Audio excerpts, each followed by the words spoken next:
I've been wanting to do this video for a while, and I guess it's a bit of a catch-up video. And, I enjoyed putting a lot of content on the socials, and I did it for me. I think it was just my way of, I don't know. I gave it no thought. I enjoyed putting content out on socials. I think I was proud of me. Maybe that's part of it. I think some of it, if I was being funny, I liked to make people laugh or smile. Um, and sometimes it was a bit of a gloat because I'm doing these things I never thought were possible. And so I was having fun with content. And well, I've been a bit quiet, and I guess and I want to get back to that because I used to get some energy out of doing that. But I feel like I've got to explain what's been going on. Because I was, when I turned 49, I had this desire to connect the dots and interview somebody every week and on a podcast and, jump it onto YouTube or wherever I was putting it. I think I was putting it on a podcast. And so there was supposed to be 52 weeks of the year for, 1 week, one every week. And I think I got to 47, 48, something like that. But we'll get to that in a tick. And then I think around the middle of last year, knowing that, I was going to turn 50, I had this desire to think about some of I think my mind was starting to go, hey, you got to start thinking about some of the physical things you want to do before you get old. Because, at some point you can't keep getting better. And I was worried that 50 was, a bit of a point in time in relation to that. And so I reached out to Coach Carl that I'd started to, get to know, who's similar age to me. Sorry to dob you in there, Carl. And he was one of those coaches that was, yep, I get you a run streak. We've got to work around that. And we set out to do that. Like we did. Like we were very mindful of my run streak. That on an off week, I still ran 8 kilometers a day, 56 kilometers a week as a rest week. And we gave it a crack. And so it was meant to be Project 20 weeks to get me under 20 minutes at parkrun, and it'd been I joined the road runners 3 years ago with that goal. And I think on the weekend I joined the road runners, I ran I think it was about a 19:22 and sorry, I ran a 20:22, 20 minutes, 22 seconds. And that was all gassed out. And then I joined the club, and then we get everyone talks, Gold Coast marathons and long runs this and long runs that. So that was gone. And I got into, running these other distances. And I think by the time I started with Carl, I was really struggling to sort of run a 21:30. And so off we went. And we found new ways to fail at things is what I certainly quickly understood. Lost a shoe in one of them. And what we found out was, as much as we were trying to accommodate me being a run streaker, it drove me into the ground of tiredness. I finished the end of last year just tired. I was tired, and then I was a little frustrated because we couldn't get I think the best all out I did was a 2014 or something like that. So we were pulling it down, but just it wasn't there. And then I had Christmas off, and we came back to it with a fresh approach. And there was a couple of things that we learnt was, we changed how we approach strength training. We put in there some longer runs. We did some little tweaking to accommodate my streak. And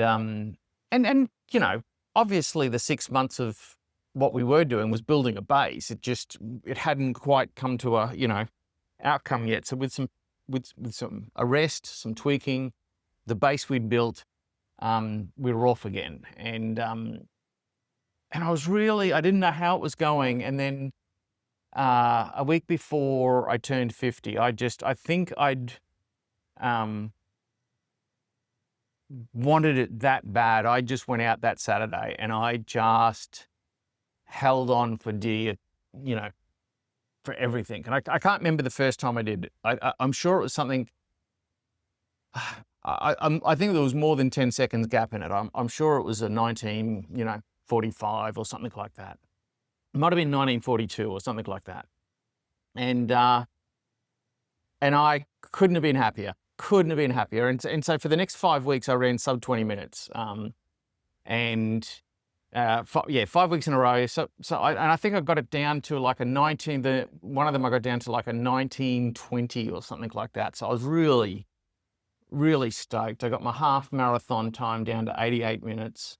My 10K I got 39:40 or something like that. So I was pulling them all down, 15 kilometers, you name the distance, except for the half.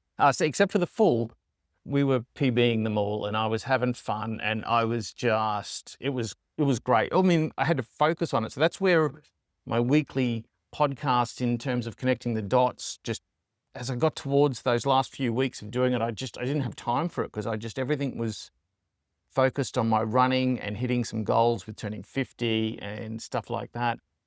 And so I'd earlier in the year, this year, I'd signed up for Carl's trip to Sydney for the Sydney Marathon, because, somebody in the world made it the 7th major of the world. And I thought, well, there's now a major marathon. One of the 7 major marathons in the world is now in Sydney. So I got to go, right? Got to go, because I might as well PB there, because I don't like that distance. And my PB was my debut marathon from like 4 years ago. It was 3 hours 45. I hated it. I mean, I hated it. And I did content at the time about how I hated it. I hated it. And I hated it that much, while I was never doing another one, except that I hated it that much that I thought I'd better go back the next year, do it slower, and see if I can't enjoy it. And turns out, no, first lot of data was right. I hated it, just hated it. So I went back the year after, did 350, 3 hours 50, and I hated it. And so I was like, that's fine, that's done. No more marathons. And then they made Sydney a major, and I'm like, you know what, just one more. And because I'd been doing all of this, running in the lead up to it, I thought I can probably go PB this, and so we started doing some training focused on that. And somewhere along the training is when I did my 88 minutes half marathon. I rocked up to park run up, on one of the weeks that I was supposed to give it a squeeze, and I did an 18:47. So all of a sudden I went from being a sub, couldn't get sub 20 to, and that's the other thing. Everyone keeps telling me, once you get sub 20, you just keep going. And I'm like, that is not true. That might be true for other people. It is not true for me. There is no way that, with all how hard it's been to get to close to sub 20, that when I get there, I'm going to keep going. Like, that's just not true. And it instantly became true. Certainly probably wasn't smart to do, 5 sub 20s in a row. But with the break, and then going back to the training with Carl, and then going for it on on the right week I was meant to, 18:47. So all of a sudden I was a sub 19 park runner. So that's pretty cool. And so training was going really well. The long distances were going well. We're getting, I was going for Sunday runs, running, sub 5-minute pace. It was feeling good, stuff like that. I'm like, oh, this could, I could do a 3 hours 30 at Sydney. This might be all right. And as the training progressed, we were like, well, I think we could probably do 3 hours 20, and and then we're like, well, you know what, 3 hours 15's looking pretty good. And if it wasn't for, in the last little lead up to Sydney, with there being a niggle of my hamstring going on, I ran from Caboolture, I ran from home to Redcliffe one morning, 33 kilometres it is, if anyone wants to know, from my place through Morayfield, Deception Bay Road to the Redcliffe Markets, 33 k's. And about 28 kilometres into it, I did one of those things where you trip on the bitumen because you don't see the rise, and you're Superman, and you give your hamstring a little bit of a flex and a twing.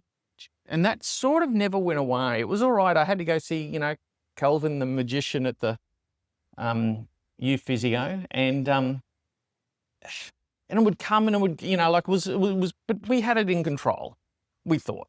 And so we rocked up on I mean, and I was telling everyone, I'm going to Sydney to PB.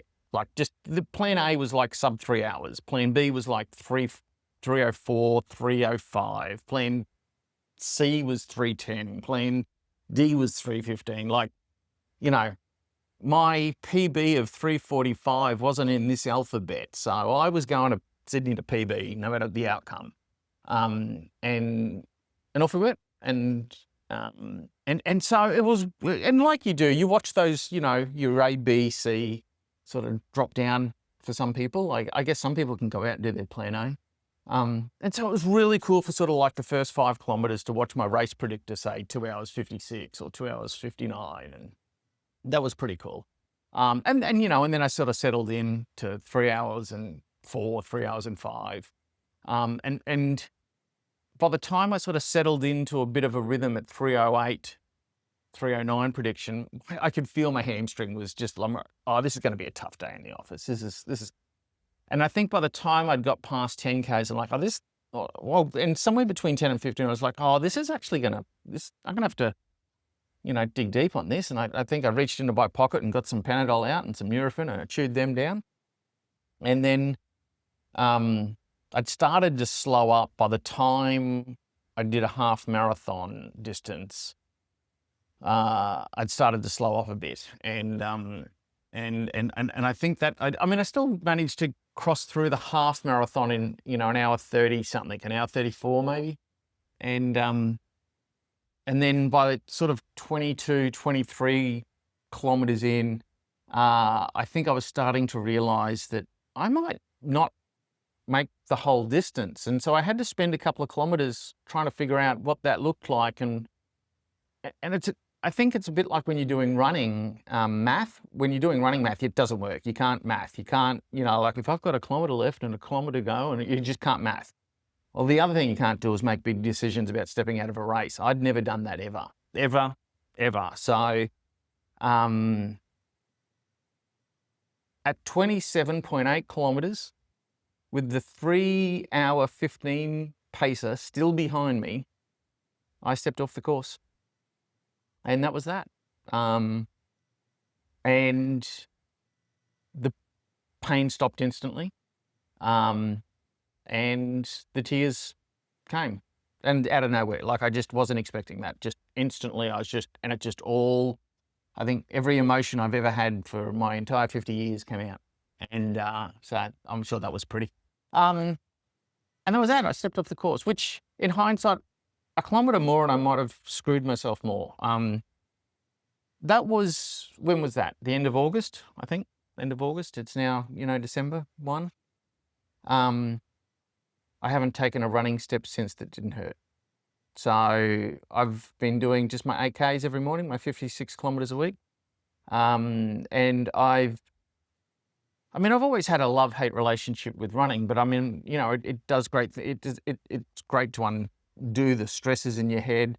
It gives me, that physical release. It does so many things.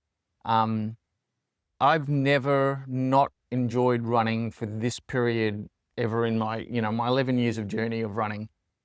It's never been like this. I wake up in the morning reluctantly. I lay in bed reading the news, I'll read another news article.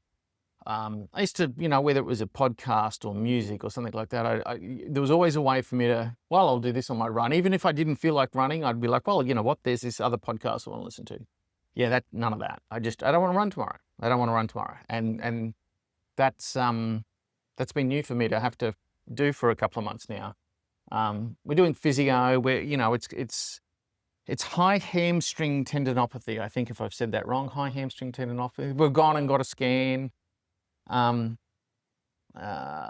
lots of other, big words being used. I'm doing everything. We've done the exercise. We're doing the exercises. I think I started doing them too much because then it started getting worse. So I've backed off and it's feeling a little better. And when I say better, it still hurts every step. I can't run long distances. I can't run fast. It hurts. I'm just, yes, I know for something, the run streak has given me so much for a decade, and now it's problematic. I just got to give it a bit more time because it is important to me. My priority for 11 years was my run tomorrow, and it still is. It just, I'm not looking forward to it. That's the only thing that's different at the moment, and I'll get there. It was funny when I heard a quote years ago, and it's funny, you know, sometimes I hear quotes and I'm like, I like that quote. It doesn't really resonate with me, but I like the sound of it. And you put it on a mental shelf in your head. And during the run, or during the aftermath of the run, I'd stepped off the course, and it was like it instantly came back to me. And it was, I haven't come this far to have only come this far. And so I think I knew then that, you know, whatever happens at some point, I've got unfinished business. I don't want to do a marathon again, but I haven't finished this one. So I'm going to Sydney next year. I've already signed up. Got it. I think there's something called a ballot. Yes, I've got it. I'm going to Sydney. I have unfinished business, which is going to be problematic if I'm still running like this. We'll fix it before then. Anyhow, I felt like I wanted to do a bit of a reset, like the reset that I want my body to have. I'm tired. My body's I think when your body's in repair mode, it's tired, and it's just, I'm tired, I'm sore, and it, screws with you a little bit. But we do the hard things, don't we? We do the hard things because we want what's on the other side of them. And I had such a great year in the lead up to the Sydney. And I think maybe overcoming this will be the greatest running outcome I get. I hope. That's why I push on, right? Anyhow, as I said at the beginning of this, part of this was about me filling the gap from when I was doing a lot of content to not. And maybe this will help me reset, and I can go back to being a bit of an idiot on the socials and posting some of the fun stuff, some of the serious stuff, some of the stuff I've learned about running, and just going back to a life of sharing the things that I find interesting. I'm curious by nature, and I love sharing some of those things on the socials. And I hope you enjoyed my little catch up, or at least gives you some understanding. So yeah, I think run days, I'm up to 4,215. I'll run tomorrow. I'm not looking forward to it. But I'm sure Kelvin and I will figure out a way that I'll get that back. The pain will go away. The speed will come back. The enjoyment will come back. And for a guy that took up running not long ago, in terms of distance running not long ago, he went and did I think it was sub 3 hours 30. So maybe he'll go back next year and I can run with him, because I'm not chasing that sub 3 hour stuff. That's something for non-run streakers with good hamstrings, and I'm not one of them. Anyhow, that's my story for now. See you on the socials. We're out on the running track. I'm running about 6-minute 30 pace at the moment. Scuffing my shoes. It's fun. It's good. Zone 2 training. Thanks for listening to me.